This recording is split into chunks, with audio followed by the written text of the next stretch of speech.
I have some somewhat sad news. Remember those headphones that I bought for like $5 the other day? Well, they suffered an accident this weekend while I was working in Tupelo. See those strings there? Those wires? That's where the part that goes into my ear used to be. But they were somewhat decapitated. So,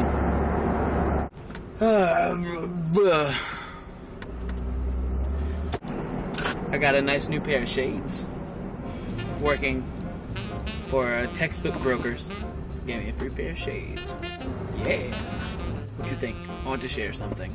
Check this out. Yesterday, while I was in Tupelo, I was about to take a break. I walked to my car, opened the trunk, throw my little bag in the trunk, and then, so I threw the bag in the trunk, closed the trunk, went to go to the front seat, and went to grab my keys, and I realized I had thrown my keys in the trunk.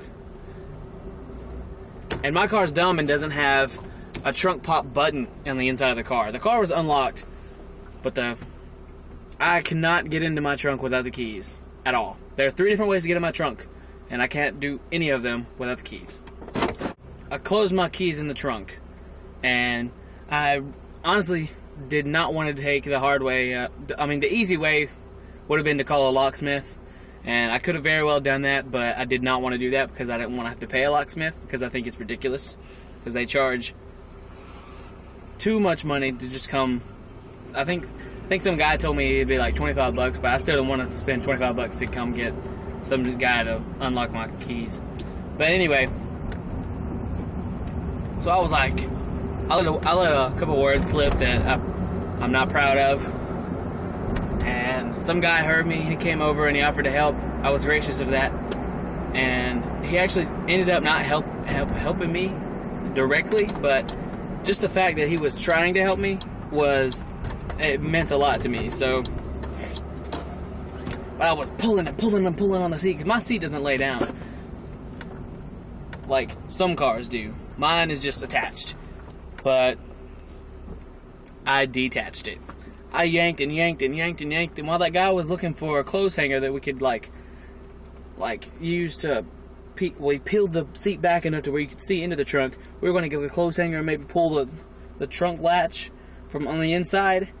And so while he was looking for a clothes hanger, I'll yank it on that seat. It was just yanking and yanking, and I finally popped the first one off, and I was like, so I kept yanking and yanking and yanking, and the other ones popped them off.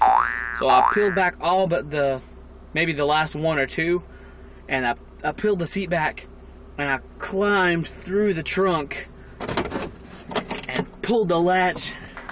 I was like, oh. I grabbed my keys and crawled my way out of the trunk like it was giving birth to me. So I crawled out and I just pumped my fist in the air and just like, yes! Oh, thank you, Jesus. Closed the lid and I made sure I had my keys. So then I went to the back seat and I was like, oh my gosh, the back seat is destroyed. But I sat down and took a picture holding my keys and sent them to Gabby, and I was like, got him. So yeah, so the guy that helped me, I didn't have any cash on me, I only had my card. I offered to give him lunch, and instead he asked if I could give him a ride to his car and maybe put a little bit of gas in his car. Found out, long story short, we found out that his car wasn't there anymore. The friend that he has that owns a towing business must have already come by and gotten it. When I went to drop the guy off at the gas station to see if his car was there, it wasn't there, whatever. Okay, so we went inside, and keep in mind it's kind of a hood area, the projects, if you will, and so there were quite a few African Americans in the area, in the gas station. I was the only white guy in there, and I walked in, and somebody said something like, I ain't never seen no white guy with dreads before. And I was like, I realized they were talking about me, and I was like, oh yeah, I have dreadlocks. And she was like, are you mixed with something? Which is something I get asked quite often. But she said, are you mixed with something? And I said, well, I'm mixed with Cherokee. And she said, can I have your baby?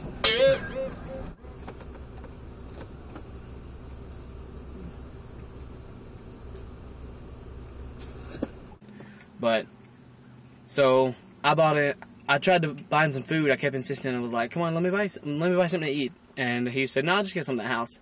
And he finally just said, "Okay, just buy me a pack of cigarettes." So I bought him a pack of cigarettes, and I wished him good luck, and that was it. He was really friendly, and I'm very thankful for him. More people need to be like him. We need to help each other out. You know, the world would be a better place if we'd all just respect each other like that and try to help out whenever we can, even if what we do isn't really that much. Just at least putting forth some effort. And I'm greatly appreciative for him. I think his name was Brian, and maybe I'll meet him again one day. When I got back home yesterday, Gabby had a surprise for me. I walked through the door, you can immediately see it, and it's Post-it notes in the shape of Tetris on the wall. It's really cool, and I think the videos that I make at home, that's going to be my new background. Yeah. It's Wacky Waving Inflatable Arm Flailing Tube Man! Wacky Waving Inflatable Arm Flailing Tube Man! Wacky Waving Inflatable Arm Flailing Tube Man!